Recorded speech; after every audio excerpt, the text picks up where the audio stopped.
أشهد أن لا إله إلا الله وحده لا شريك له وأشهد أن محمدا عبده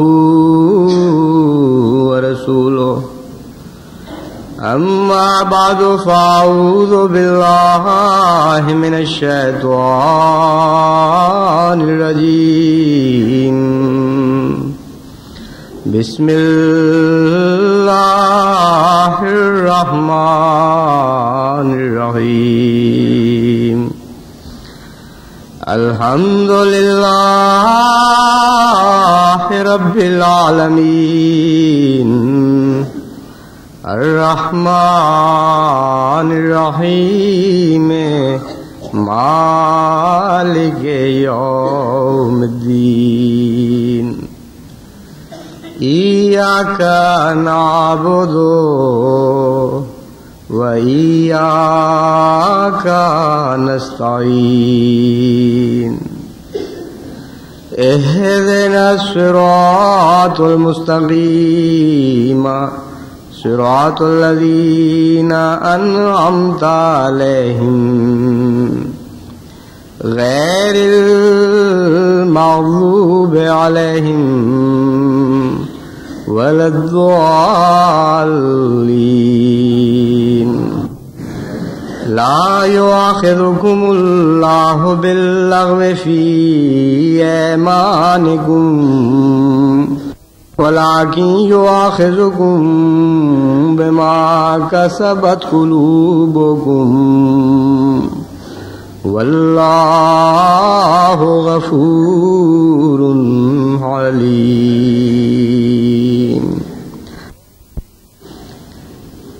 قول معروف ومغفرة خير من صدقة يتبعها أذى والله غني حليم. یہ دو آیات جو میں نے آپ کے سامنے تلاوت کی ہیں، ان میں اللہ تعالیٰ کی صفت حلم کا ذکر ہے، یعنی اللہ تعالیٰ کو حلیم کے طور پر پیش فرمایا گیا ہے. ایک جگہ غنی حلیم فرمایا اور دوسری جگہ غفور حلیم فرمایا، اور مضمون کی مطابقت کے ساتھ جہاں غنی حلیم فرمایا ہے وہاں غنا کا ہی تعلق حلم سے ثابت ہوتا ہے، اور جہاں غفور حلیم فرمایا وہاں بخشش کا تعلق حلم سے ثابت ہوتا ہے. اسی طرح بہت سی اور آیات میں حلیم کا تعلق بعض دوسری صفات کے ساتھ جوڑ کر بیان فرمایا ہے، جس سے معلوم یہ ہوتا ہے کہ مختلف صفات ہر موقع کے لحاظ سے بعض دفعہ اکیلی کافی نہیں ہوتی، ان کا جوڑ ہے ایک جو موقع اور محل کے مطابق بدلتا رہتا ہے. اور بعض دفعہ صفت اللہ تعالیٰ کی ایک صفت جلوہ دکھاتی ہے، بعض دفعہ دو صفات مل کر جلوہ دکھاتی ہیں، بعض دفعہ تین صفات مل کر جلوہ دکھاتی ہیں، اور موقع اور محل کی مناسبت سے وہ صفات کا آپس میں جوڑ تبدیل بھی ہوتا رہتا ہے. بندہ بھی اپنے خدا سے ہی رنگ سیکھتا ہے، جیسا کہ میر درد نے کہا دل بھی تیرے ہی ڈھنگ سیکھا ہے. آن میں کچھ ہے، آن میں کچھ ہے، کہ تو بھی تو شانے بدلتا رہتا ہے، ہمارا دل بھی تیرے ہی ڈھنگ سیکھے ہوئے ہے.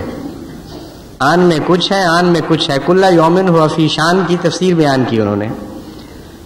تو بندہ جو صفات باری تعالیٰ سے فائدہ اٹھانا چاہتا ہے اس کا کام یہ ہے کہ صفات پر غور کرے اور ان کی تبدیلیوں پر غور کرے اور ان کے جوڑوں پر غور کرے، اور ہر حال کے مطابق خدا تعالیٰ کی ان صفات میں رنگین ہو جائے جو اس حال سے مناسبت اور مطابقت رکھتی ہیں. حضرت اقدس مسیح موعود علیہ السلام نے جو فرمایا کہ عدو جب بڑھ گیا شور و فغاں میں، نہاں ہم ہو گئے یار نہاں میں، تو اس سے مراد صفات باری تعالیٰ ہی ہیں. یعنی ہم عدو کے ہر حملے کے مقابل پر خدا کی ایک صفت میں ڈھانپے گئے، اس کو ہم نے اوڑھ لیا، اور اب عدو کے لیے ممکن نہیں رہا کہ صفات باری تعالیٰ پر حملہ کیے بغیر ہماری ذات تک پہنچ سکے۔ چنانچہ قرآن کریم نے صفات کو اختیار کرنے کے لیے جو طریق اختیار فرمایا، بندے کو سکھایا، وہ ہے صبغت اللہ ہے، وَمَنْ أَحْسَنُ مِنَ اللَّهِ صِبْغَةً، کہ خدا کی صفات میں رنگین ہو جاؤ۔ رنگ جب چڑھتا ہے کپڑے پر تو پینٹ نہیں ہوتا کہ باہر پینٹ کر دیا جائے اور اندر سے خالی ہو۔ رنگ میں خوبی یہ ہے کہ وہ اس وجود کے ذرے ذرے میں ڈوب جاتا ہے۔ جس وجود پر رنگ چڑھتا ہے اس کے فائبر میں، اس کے دھاگے میں، اس کے ہر ذرے میں اس طرح جذب ہو جاتا ہے کہ کوئی ذرہ بھی خالی نہیں رہتا۔ اس کو آگے سے چیریں تب بھی رنگ پہلے کٹے گا، پھر اس کے ذرے وجود میں داخل ہوگا، پیچھے سے چیریں تب بھی رنگ پہلے کٹے گا، پھر اس کے وجود میں داخل ہوگا۔ سوئی چبھوئیں، کوئی طریق بھی اختیار کریں، کینچی سے کاٹیں، ممکن ہی نہیں ہے کہ رنگ کو کاٹے بغیر اس وجود پر حملہ ہو سکے۔ تو نہاں ہم ہو گئے یار نہاں میں، اس حضرت اقدس مسیح موعود علیہ الصلوۃ والسلام کے مصرے میں صبغت اللہ ہے، وَمَنْ أَحْسَنُ مِنَ اللَّهِ صبغہ کی ہی تفسیر فرمائی گئی ہے۔ اور جب بھی دشمن حملے کرتا ہے تو ایک ہتھیار سے حملے نہیں کرتا، کبھی وہ کوئی ہتھیار اٹھاتا ہے، کبھی وہ کوئی ہتھیار اٹھاتا ہے، اور شیطان کے پاس جتنے بھی ہتھیار ہیں ان تمام ہتھیاروں سے کبھی وہ ایک ایک، کبھی دو دو، کبھی چار چار اکٹھے کر کے وہ حملے کرتا ہے۔ مومن کی ترکش میں، اس کے اسلحہ خانے میں ہر ہتھیار کے مقابل پر اور ہتھیار کے ہر جوڑ کے مقابل پر صفات باری تعالیٰ کے ہتھیار ہیں اور ان کے جوڑ ہیں۔ وہ فن آپ سیکھ جائیں تو سب سے عظیم الشان اور کامیاب مجاہد بن جاتے ہیں۔ ہر موقع اور محل کے مطابق صفت باری تعالیٰ موجود ہے جو آپ کی حفاظت فرمائے، اور پھر ایک صفت کی بجائے دو صفات اور تین صفات اور چار صفات یہ اس طرح آپس میں مل کر آپ کی حفاظت کریں گی کہ ممکن نہیں ہے دشمن کے لیے کہ وہ خدا تعالیٰ پر حملہ کیے بغیر اور خدا تعالیٰ کی غیرت کو بھڑکائے بغیر آپ پر حملہ کر سکے۔ یہ آپ نے دیکھا ہوگا کہ دوستیوں کی اصل بنیادی وجہ صفات کا ملنا ہوتا ہے۔ ہم مشرب و ہم پیالہ کیوں کہتے ہیں؟ اس لیے کہ ایک صفت، ایک عادت صرف اکٹھی ہے شراب پینے کی، اور اس کے نتیجے میں گہری دوستیاں ہو جاتی ہیں۔ تو جب ایک ایک عادت بھی انسان کو ایک دوسرے انسان کے ساتھ اس طرح باندھ لیتی ہے کہ ایک انسان دوسرے کے لیے غیرت دکھاتا ہے، اس کے لیے قربانیاں کرتا ہے، اس سے محبت اور پیار کا اظہار کرتا ہے، اس کے دشمن کا دشمن ہو جاتا ہے، تو کیسے ممکن ہے کہ ایک بندہ اپنی خدا کی صفات اختیار کر لے اور اللہ تعالیٰ اس کے لیے وہ غیرت نہ دکھائے؟ یہ ناممکن ہے۔ جس صفت کو بندہ اختیار کرتا ہے اس صفت میں اس کا خدا سے ایک جوڑ بن جاتا ہے، اور جب اس صفت پر حملہ ہوتا ہے تو خدا تعالیٰ کی صفت از خود اس کی حفاظت کے لیے سامنے آ جاتی ہے۔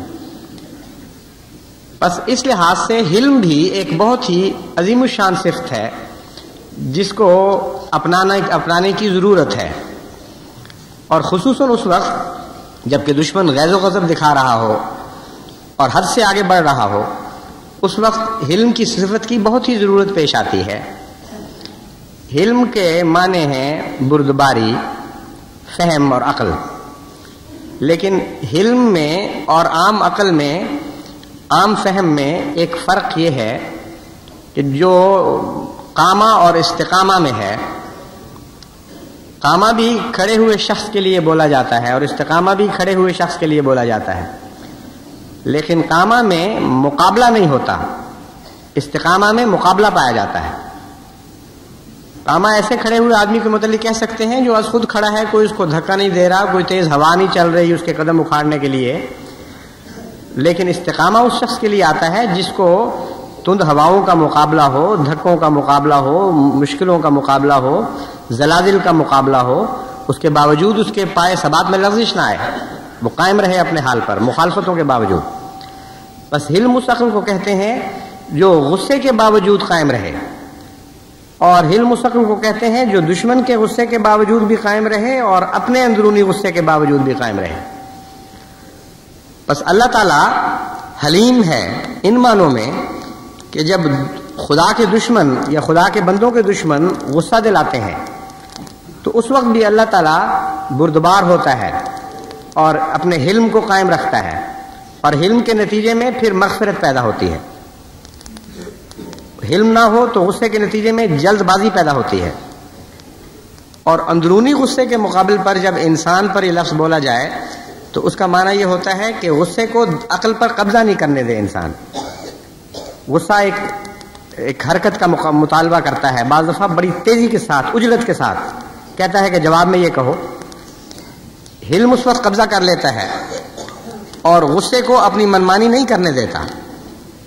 ایسی عقل اور ایسی فہم کو جو اس طرح مقابل پر آ کر پھر بھی ثبات دکھا دے اور قائم رہے اور غالب آ جائے جذبات پر، اس کو حلم کہتے ہیں. بس اگرچہ یہ عقل ہے لیکن اس کا دل سے بھی تعلق ہے، اس کا جذبات سے تعلق ہے. اسی لیے حضرت مسیح موعود علیہ الصلوۃ والسلام کو حضرت مسلم موعود کے متعلق جو خوشخبریاں دی گئیں ان میں ایک فقرہ یہ تھا وہ دل کا حلیم ہوگا. بظاہر تو حلم کا عقل سے تعلق ہے، دل کے حلیم کا کیا مطلب ہے؟ مراد یہی ہے کہ جذبات جب اس کو مشتعل کرنے کی کوشش کریں گے اور اس سے جلد بازی کی حرکتیں کروانے کی کوشش کریں گے، شدید مخالفتیں، اس کے پاؤں کھیرنے کی کوشش کریں گی، اس کے دل میں حلم ہوگا، یعنی عقل ایسی ہوگی جو دل پر قبضہ کیے ہوئے ہوگی اور جذبات سے فیصلے نہیں کرے گا بلکہ فہم اور فراست سے فیصلے کرے گا. حضرت صلی اللہ علیہ وآلہ وسلم نے مختلف رنگ میں حلم کی تعلیم دی اور صحابہ کی تربیت اس رنگ میں فرمائی کہ ان میں حلم پیدا ہو. بعض دفعہ حکایات کے رنگ میں، بعض دفعہ اللہ تعالیٰ نے بعض خبریں آپ کو عطا فرمائیں وہ بیان کیں، بعض دفعہ صاف اور سیدھی اور نہایت پاکیزہ دل نشین نصیحت کے ذریعے. حضرت ابو الدرداء بیان کرتے ہیں کہ حضرت صلی اللہ علیہ وآلہ وسلم کو میں نے یہ فرماتے ہوئے سنا کہ اللہ تعالیٰ نے فرمایا کہ اے عیسیٰ، میں تیرے بعد ایک ایسی قوم پیدا کرنے والا ہوں، اگر ان کو کوئی ایسی نعمت ملے گی جو ان کو پسند ہو تو وہ اس پر اللہ تعالیٰ کی حمد کریں گے اور شکر ادا کریں گے، اور اگر ان کو کوئی تکلیف پہنچے گی جس سے وہ دکھ پائیں تو وہ اس کو ثواب کا ایک ذریعہ سمجھیں گے اور صبر سے کام لیں گے، جبکہ دنیا سے حلم اور علم مفقود ہو چکا ہوگا. حضرت عیسیٰ نے پوچھا کہ اے باری تعالیٰ، اے میرے رب، وہ کیسے یہ کر سکیں گے جبکہ دنیا سے خود تیرے ہی قول کے مطابق علم بھی مفقود ہو چکا ہوگا اور حلم بھی مفقود ہو چکا ہوگا؟ تو اللہ تعالیٰ فرمائے گا میں اپنے حلم اور علم کے خزانے سے ان کو عطا کروں گا. حضرت عیسیٰ علیہ الصلوۃ والسلام کے منہ سے یا کی طرف منسوب کرتے ہوئے حضرت صلی اللہ علیہ وآلہ وسلم نے جو حکایت بیان فرمائی ہے، یہ حکایت نہیں ہے یعنی ان معنوں میں کہ جس طرح کہانی ہو، یہ حدیث قدسی ہے. جب تک اللہ تعالیٰ نے آپ کو یہ خبر نہ دی ہو یہ ممکن ہی نہیں کہ حضور صلی اللہ علیہ وآلہ وسلم کوئی بات بیان فرمائیں. حضرت عیسیٰ کی طرف اس بات کو منسوب کرنے میں ایک پیغام ہے. اول تو یہ کہ حضرت عیسیٰ علیہ السلام کے بعد سب سے پہلی قوم جو ظاہر ہوئی ہے وہ حضرت محمد مصطفیٰ صلی اللہ علیہ وآلہ وسلم کی قوم ظاہر ہوئی ہے اور ان کے مابین اور کوئی نہیں. تو معلوم یہ ہوتا ہے کہ حضرت صلی اللہ علیہ وآلہ وسلم نے اس وقت حلم کو دوبارہ قائم کیا ہے اللہ تعالیٰ کی نصرت کے ساتھ جبکہ کلیتاً دنیا سے مفقود ہو چکا تھا، اور اس وقت علم کو قائم کیا ہے جبکہ کلیتاً دنیا سے علم مفقود ہو چکا تھا. ان معنوں پر اگر غور کریں تو بعث فی الامیین رسولا میں امیین سے مراد صرف اہل عرب نہیں ہے بلکہ تمام دنیا ہے. رسولا منہم، وہ امیین ہی میں سے ایک رسول تھا اور ان کی طرف تھا. حضرت صلی اللہ علیہ وآلہ وسلم صرف اہل عرب کی طرف تو نہیں تھے، وہ تو تمام دنیا کی طرف رسول تھے. اس لیے وہ ایک ایسا وقت تھا جب کہ واقعتاً دنیا سے علم مفقود ہو چکا تھا. صرف عرب امی نہیں تھے بلکہ بظاہر بڑی لکھی قومیں، بڑے بڑے علم کی محافظ اور پاسبان بننے والی قومیں بھی حقیقتاً پوری طرح جاہل ہو چکی تھیں اور علم بھی مفقود ہو چکا تھا. عرب کی تاریخ پڑھیں یا دوسری قوموں کی اس زمانے میں تاریخ پڑھیں، علم تو یوں معلوم ہوتا ہے کہ انقاء ہے، کوئی ایسا وجود ہے جو اس دنیا میں پایا ہی نہیں جاتا. دوسری صفات بعض اچھی موجود تھی، مثلا سخاوت تھی، مثلا انکساری بھی تھی، عفو بھی تھا، بڑے اچھے اس کی بڑی اچھی مثالیں ملتی ہیں. لیکن علم قریباً مفقود نظر آتا ہے، اور علم یعنی روحانی علم وہ بھی کلیتاً مفقود نظر آتا ہے. تو ایک تو حضرت عیسیٰ علیہ السلام اس سے خدا تعالیٰ کا یہ مکالمہ بتاتا ہے کہ حضرت صلی اللہ علیہ وآلہ وسلم ان ایسی دو صفات کو دوبارہ قائم کرنے کے لیے تشریف لائے جن کا پہلے کوئی وجود ہی باقی نہیں رہا تھا. اور حضرت عیسیٰ اور حضرت صلی اللہ علیہ وآلہ وسلم کے زمانے میں اتنی بڑی تباہی آئی ہے دنیا پر کہ علم اور حلم دونوں اٹھ چکے تھے، اور محض خدا نے اپنے فضل سے عطا کیا. انسان کی طاقت نہیں تھی کہ اس وقت ان دو صفات کو دوبارہ دنیا میں جاری کر سکے.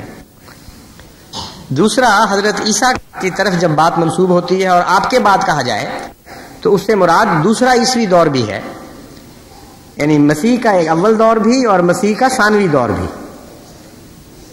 موسیٰ صاحب شریعت نبی تھے اور امت کے اول تھے. ان معنوں میں حضرت موسیٰ کی حضور صلی اللہ علیہ وآلہ وسلم کے ساتھ ایک مماثلت پائی جاتی ہے، اور عیسیٰ کی اس مسیح سے مماثلت ہے جس کے متعلق حضور نے فرمایا کہ اللہ نے خبر دی ہے کہ وہ ضرور آئے گا. بس خاص طور پر جماعت احمدیہ سے بھی اس کا تعلق ہے، اور جماعت احمدیہ کو ان دو امور میں ترقی کی خوشخبری بھی دی گئی ہے اور ان کی طرف توجہ کرنے کی تلقین بھی کی گئی ہے کہ اللہ تعالیٰ کی صفت علیمی یعنی اس کے علیم ہونے سے حصہ پاؤ اور اس کے حلیم ہونے سے حصہ پاؤ. یہ دو صفات اگر تم مضبوطی سے پکڑ لو گے تو تمہارے لیے یہ عظیم الشان کام دکھائیں گی. بس میں سمجھتا ہوں کہ اس میں جماعت احمدیہ کے لیے خوشخبری بھی بہت ہے اور توجہ بھی دلائی گئی ہے. علم کی طرف تو جو رو چلی ہے اس وقت جماعت احمدیہ میں، اللہ تعالیٰ حضرت خلیفۃ المسیح ثالث کو غریق رحمت فرمائے، آپ نے غیر معمولی توجہ دی جماعت کے علمی معیار کو بڑھانے کی طرف، اور ایک رو چلا دی، ایک جوش اور ولولہ پیدا ہو گیا. اس کثرت کے ساتھ تمام دنیا سے علم کو بڑھانے کی دعاؤں کے لیے خط آتے ہیں کہ دنیا میں کسی قوم میں کبھی بھی کسی نسل میں بھی اس کثرت سے ایسے بچے نہیں پیدا ہوئے جو اپنے علم کو بڑھانے کے لیے اس طرح خدا سے دعائیں کرتے ہوں اور دعائیں منگوانے کے لیے خط لکھتے ہوں. ایک ہی قوم ہے اس وقت دنیا میں، جماعت احمدیہ. کوئی مثال ہی نہیں اس کی، نہ یورپ میں، نہ امریکہ میں، نہ چین میں، نہ جاپان میں، نہ روس میں. کہیں بھی اس طرح آپ کو طالب علم نہیں ملیں گے جو اپنے زور پر اپنی قوت سے علم حاصل کرنے کے وہ کافی نہ سمجھتے ہوں اور محتاج سمجھیں اپنے آپ کو ہر لحظہ دعاؤں کا اور اللہ تعالیٰ کے فضل کا. بس اس حدیث میں جو خبر دی گئی ہے وہ یہی ہے کہ خدا اپنی طرف سے ان کو علم عطا فرمائے گا اور اپنی طرف سے حلم عطا فرمائے گا، جس کا مطلب یہ ہے کہ علم اور حلم دونوں کے لیے ہمیں دعاؤں کی طرف توجہ کرنی چاہیے. اور اللہ تعالیٰ کے فضل سے علم کی طرف تو جماعت توجہ کر رہی ہے پہلے ہی، اور بکثرت علم کے لیے دعاؤں کے خطوط آتے ہیں. لیکن حلم والا پہلو ابھی نظر سے اوجھل ہے، اور حلم کی بہت زیادہ ضرورت ہے، کیونکہ سچا علم حلم کے بغیر حاصل نہیں ہو سکتا. اس کا بڑا گہرا تعلق ہے. مگر بہرحال اس وقت میں آپ کے سامنے جو حلم کا خاص پہلو رکھنا چاہتا ہوں وہ ہے غصے کے وقت اپنی ذہنی حالت کو متوازن رکھنا اور مشتعل ہو کر عقل کو نہ کھونا. ایسی حالت میں صاحب عقل اور صاحب فہم رہنا، جبکہ عام انسان اس وقت عقل اور فہم دونوں کو کھو دیتے ہیں اور مغلوب الغضب ہو کر پھر وہ فیصلے کرتے ہیں اور حرکتیں کرتے ہیں. حضرت صلی اللہ علیہ وآلہ وسلم کے متعلق حضرت ابو ہریرہ کی روایت ہے کہ ایک دفعہ رسول اکرم صلی اللہ علیہ وآلہ وسلم کی خدمت میں ایک شخص نے آ کر عرض کی کہ یا رسول اللہ، میرے کچھ رشتہ دار ہیں، میں ان کے ساتھ ملتا ہوں، وہ کاٹتے ہیں، یعنی میں تعلق جوڑتا ہوں اور وہ تعلق توڑتے ہیں. میں بھلائی کرتا ہوں اور وہ مقابل پر بدی کرتے ہیں. وہ جہالت کرتے ہیں میرے سے، یعنی ایسی جاہلانہ غصے سے مغلوب ہو کر حرکتیں کرتے ہیں کہ ان میں کوئی عقل کی بات نہیں ہوتی. جہالت اور غصے کی حرکت یہ حلم کے بالکل متقابل صفات ہیں. تو میں حلم سے کام لیتا ہوں. حضرت صلی اللہ علیہ وآلہ وسلم نے یہ سن کر فرمایا کہ اگر واقعی ایسا ہے جیسا کہ تو کہہ رہا ہے تو ان کے منہ میں گرم راکھ بھر رہا ہے، یعنی خاک ڈال رہا ہے ان کے منہ میں. اس سے اچھا جواب تو نہیں دے سکتا جو تو دے رہا ہے. اور جب تک تو اس حالت پر قائم رہے گا اللہ تعالیٰ کی مدد ہمیشہ تیرے ساتھ رہے گی. بس علم کیا اور فائدہ جو دنیاوی طور پر خود بخود پہنچتا ہے وہ تو ہے یہ ایک حیرت انگیز اور عظیم الشان فائدہ ہے کہ حلم کے نتیجے میں بندہ کوئی نقصان اٹھا ہی نہیں سکتا. بظاہر وہ جو حقوق چھوڑ رہا ہے، بظاہر جو جائز بدلے چھوڑ رہا ہے اپنے، حضرت صلی اللہ علیہ وآلہ وسلم اس کو خوشخبری دیتے ہیں کہ اللہ تعالیٰ اس کی مدد پر کھڑا ہے مسلسل اس ایسی حالت میں. اکثر ہمارے خاندانی جھگڑے حلم کی کمی کی وجہ سے ہوتے ہیں. یعنی حلم کا مطلب یہ ہے کہ غصے کی جائز وجہ ہو اور پھر برداشت کرے انسان، پھر جلد بازی میں کوئی ایسی حرکت نہ کر بیٹھے جس سے تکلیف آگے بڑھے. یہ مراد نہیں ہے کہ غصے کی جائز وجہ نہ ہو اور پھر وہ حلم دکھائے. غصے کی وجہ موجود ہونی چاہیے. اور جتنے جھگڑے ہیں ان میں ہر فریق یہی کہتا ہے کہ آپ ہمیں سمجھاتے ہیں واقعتاً اس کا قصور ہے، اس نے یہ حرکت کی ہے، اور دونوں فریق اس بات پر مصر ہوتے ہیں کہ دوسرے کا یہ قصور موجود ہے اس لیے ہم یہ کریں گے. تو ایسی مشکل صورت میں جبکہ فریقین دونوں اس ضد پر قائم ہوں کہ قصور دوسرے کا ہے، حلم اس گتھی کو سلجھا سکتا ہے اور کوئی چیز نہیں سلجھا سکتی. حلم بتاتا ہے کہ ہاں ٹھیک ہے، ہم اس جھگڑے میں نہیں پڑتے، عدل کے مقام پر ہم نہیں آتے کہ کس کا قصور ہے اور اس کو کتنی سزا ملنی چاہیے. ہم تمہیں یہ کہتے ہیں کہ دوسرے کا قصور ہو پھر تم برداشت کرو، پھر حوصلہ دکھاؤ، اس کو حلم کہتے ہیں. بس اگر اللہ تعالیٰ کی صفت حلیمی سے تعلق باندھنا چاہتے ہو اور چاہتے ہو کہ خدا تمہارے لیے حلیم ہو جائے، تو تمہارے لیے ضروری ہے کہ ایسے حالات میں بھی حوصلے دکھاؤ جبکہ دوسرے کا قصور ہو اور تم سمجھتے ہو بہرحال کہ دوسرے کا قصور ہو. حضرت مسیح موعود علیہ السلام نے اس کو ایک اور رنگ میں بیان فرمایا ہے کہ تم سچے ہو کر جھوٹوں کی طرح تذلل اختیار کرو. اور جب بھی جھگڑا ہو ہر فریق سچائی سمجھ رہا ہوتا ہے اپنے آپ کو، اور جتنا بھی مغلوب الغضب ہوگا اتنا اس کا فیصلہ غلط ہوگا، لیکن یقین پورا ہوگا کہ میں سچا ہوں. یہ ایک انسانی فطرت ہے.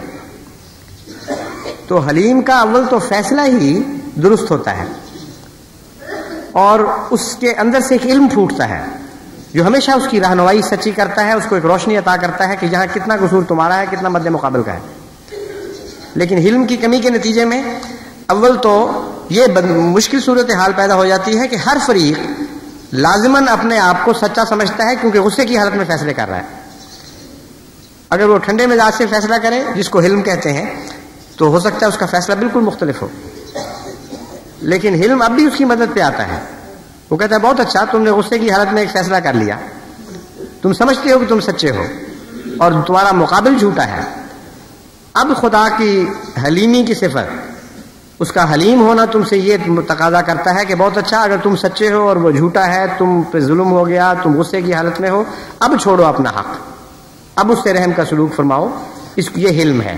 اور اب جلد بازی میں کوئی فیصلے نہ کر بیٹھنا، کوئی ایسے قدم نہ اٹھا بیٹھنا کہ پھر ان کی واپسی ممکن نہ ہو. اور اسی کا نام حضرت مسیح موعود علیہ السلام یہ رکھتے ہیں، تم سچے ہو کر جھوٹوں کی طرح تذلل اختیار کرو.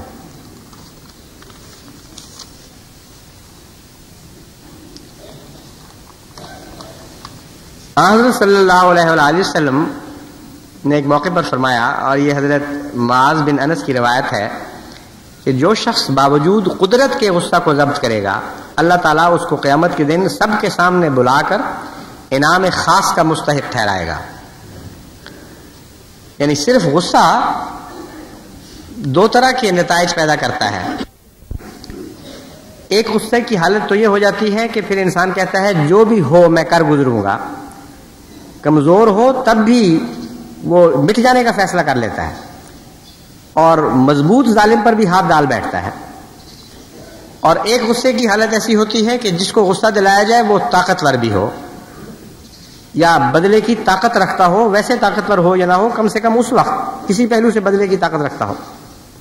مثلا ایک کمزور آدمی کو ایک طاقتور آدمی گالی دے دے تو اتنی طاقت تو اس میں باہر آ جائے بیچارے میں کہ وہ گالی آگے سے دے دے اور زیادہ موٹی گالی دے دے، پھر اس کو مار پڑے جتنی چاہے پڑ جائے، اس کا دل اس گالی سے بعض دفعہ اتنا ٹھنڈا ہو جاتا ہے کہ وہ مارنے کے طاقتور ہونے کے باوجود بھی اتنا غصہ نہیں اپنا نکال سکتا جتنا وہ کمزور زیادہ سخت زیادہ موقع کی لگتی ہوئی گالی دے دے اس کو. تو کمزوری غصہ جو ہے بعض دفعہ کمزوروں کو بھی ایسی بات پر آمادہ کر دیتا ہے کہ کمزوری کے باوجود وہ بدلہ لے لیتے ہیں.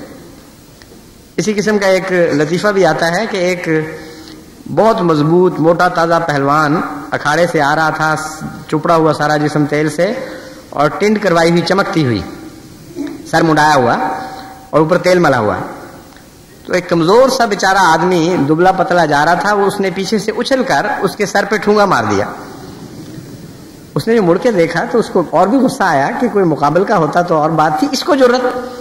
اس نے اس کو لٹا کر مارنا شروع کیا. تو اس نے آگے سے جواب دیا کہ پہلوان جی ہوں جنہ مرضی کٹ لاؤ، جو منو ٹھونگے دا سواد آ گیا وہ تانوں نہیں آ سکتا، مار لو جتنا مارنا ہے. تو جو مزہ آیا نا اس ٹھونگے کا وہ اور ہی مزہ ہے. تو کمزور بھی بعض دفعہ غصے پہ ضبط نہ کرے تو ایسی بات کہہ دیتا ہے کہ جو مزہ اس کو آ جاتا ہے وہ دوسرے کو آ ہی نہیں سکتا. پھر تو حلیم وہ ہوتا ہے کہ ہر حالت میں ضبط کرتا ہے. اس کو مزے لینے کے مواقع ہوتے ہیں لیکن وہ رک جاتا ہے. اس فراست کو، اس عقل کو حلم کہا جاتا ہے. موقع ہو اور پھر انسان باز آ جائے اور اس کی عقل قائم رہے اور غصے سے مغلوب نہ ہو جائے. حضرت صلی اللہ علیہ وآلہ وسلم اس کو ایک خوشخبری دے رہے ہیں. فرماتے ہیں تمہارے لیے یہ خوشخبری ہے کہ قیامت کے دن سر میدان خدا تمہیں بلائے گا اور بطور خاص تمہیں انعام عطا فرمائے گا، کیونکہ یہ صفت ایک غیر معمولی صفت ہے. اس لیے انعام بھی غیر معمولی ہونا چاہیے. ہر انسان میں یہ صفت نہیں پائی جاتی. بڑا عزم چاہیے اس بات کے لیے کہ انسان حلیم ہو. تبھی بہت کم لوگوں کے لیے لفظ حلیم استعمال ہوا ہے. انبیاء میں بڑی بڑی صفات ہوتی ہیں لیکن غیر معمولی طور پر جو لفظ حلیم استعمال ہوا ہے وہ حضرت ابراہیم علیہ السلام کے لیے استعمال ہوا ہے. اور اللہ تعالیٰ نے بڑی خوشخبری دی حضرت مسیح موعود علیہ السلام کو جب یہ فرمایا کہ تجھے ایک بیٹا دیا جائے گا، وہ دل کا حلیم ہوگا. یعنی ایسے وقت میں ہم تمہیں ایک ایسا وجود بخش رہے ہیں جبکہ حلم مفقود ہو چکا ہے لیکن وہ صاحب حلم آنے والا ہے. تو حضرت رسول اکرم صلی اللہ علیہ وآلہ وسلم تو یہ توقع رکھ رہے ہیں آپ سے کہ جس طرح عیسیٰ سے خدا نے کہا تھا کہ تیرے بعد ایک اور قوم آنے والی ہے، ایک اور قسم کے مسیحی پیدا ہونے والی ہیں جو پیدا ہونے والے ہیں جو محمد مصطفیٰ کے غلام ہوں گے اور ان سے ہنر سیکھیں گے، ان سے آداب حاصل کریں گے. وہ قوم ایسی ہوگی کہ جب حلم دنیا سے مفقود ہو چکا ہوگا تو اس وقت وہ صاحب حلم ہوں گے. بس حضرت صلی اللہ علیہ وآلہ وسلم کی اس پیشگوئی کا آپ بھی مورد ہیں. اور امر واقعہ یہ ہے کہ اس وقت حلم مفقود ہو چکا ہے دنیا سے. جماعت احمدیہ نے اس صفت کا جھنڈا پھر اٹھانا ہے اور دنیا میں دوبارہ اس کو قائم کرنا ہے. لیکن خیرات گھروں سے شروع ہوتی ہے. پہلے اپنے گھروں میں تو حلیم بن جائیں. جو اپنی عورت کے مقابل پر حلیم نہیں ہے، جو کمزور بچوں کے مقابل پر حلیم نہیں ہے، جو مغضوب الغضب ہو کر ان پر ہاتھ اٹھاتا ہے اور زیادتیاں کرتا ہے اور ظلم اور سفاکی سے کام لیتا ہے، وہ اپنے دشمن کے مقابل پر کیسے حلیم ہوگا؟ بظاہر وہ یہ کہہ سکتا ہے کہ مجھے فلاں نے گالیاں دی، فلاں مولوی صاحب نے اس قدر بد کلامی کی اور دیکھو میں حوصلے میں رہا. لیکن اللہ تعالیٰ اور اس کے فرشتے اسے جھٹلائیں گے کہ تو اس لیے حوصلے میں رہا کہ تو کمزور تھا، اس لیے کہ تیرا بس نہیں چل رہا تھا.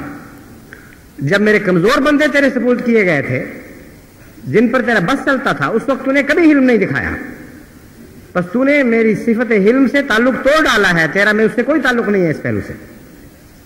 اس لیے گھروں میں پہلے حلیم بنیے، ان کمزوروں کے اوپر حلیم بنیے جو آپ کے سپرد کیے گئے ہیں. تب اللہ تعالیٰ کی صفت حلیمی آپ کو ڈھانپ لے گی اور طاقتور کے غضب کی راہ میں حائل ہو جایا کرے گی.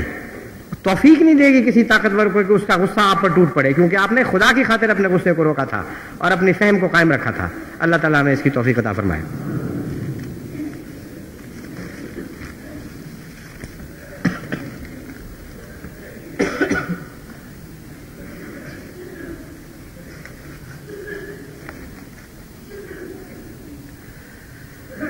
الحمدللہ نحمدہ ونستعینہ ونستغفرہ ونؤمن بہ ونتوکل علیہ ونعوذ باللہ من شرور انفسنا ومن سیئات اعمالنا من يهده الله فلا مضل له ومن يضلله فلا هادي له ونشهد أن لا إله إلا الله وحده لا شريك له ونشهد أن محمدا عبده ورسوله عباد الله رحمكم الله إن الله يأمر بالعدل والإحسان وإيتاء ذي القربى وينهى عن الفحشاء والمنكر والبغي يعظكم لعلكم تذكرون اذكروا الله يذكركم وادعوه يستجب لكم ولذكر الله أكبر.